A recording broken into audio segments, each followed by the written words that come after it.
गरीबों की आवाज जब कोई नहीं सुनता था, तब बिहार की धरती पर एक नेता उठा, लालू प्रसाद यादव, जिसने कहा, जिसका हक है उसे हक मिलेगा।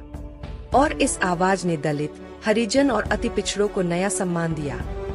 लालू जी ने गरीबों के बच्चों के लिए शिक्षा को हथियार बनाया। उन्होंने कहा, अगर पढ़ेगा गरीब तभी मिटेगी गरीबी। उनकी नीति से हजारों पिछड़े वर्ग के बच्चे स्कूल पहुँचे। उन्होंने सामाजिक न्याय को अपना धर्म बना लिया। हरिजन, दलित और अति पिछड़े को राजनीति में हिस्सा दिलाया।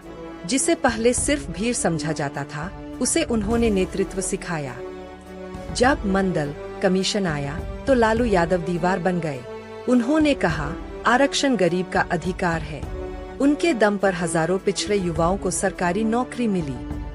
उन्होंने कभी जात पात या धर्म के नाम पर नफरत नहीं फैलाई।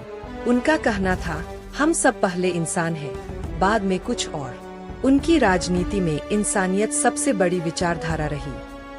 उन्होंने महिलाओं को राजनीति में जगह दी। राबड़ी देवी को मुख्यमंत्री बनाकर दिखाया कि औरत भी मजबूत नेतृत्व कर सकती है। लालू जी ने हमेशा किसान और मजदूर को सम्मान दिया। उनकी नीतियों से गांव की आवाज पटना तक पहुंची। उन्होंने युवाओं को सिखाया, डरना मत, बोलना सीखो। उनकी सादगी, हंसी और हिम्मत आज भी लाखों को प्रेरणा देती है। वो नेता नहीं, जनता के दिल की धड़कन बने।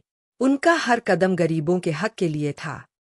लालू प्रसाद यादव जी ने हमें सिखाया, सम्मान भीख नहीं, अधिकार है। ऐसे नेता को श्री कन्हैया प्रेरणा परिवार का शत शत नमन। जय भीम, जय बिहार। वीडियो अच्छा लगे तो लाइक, शेयर और सब्सक्राइब करें। श्री कन्हैया प्रेरणा चैनल को।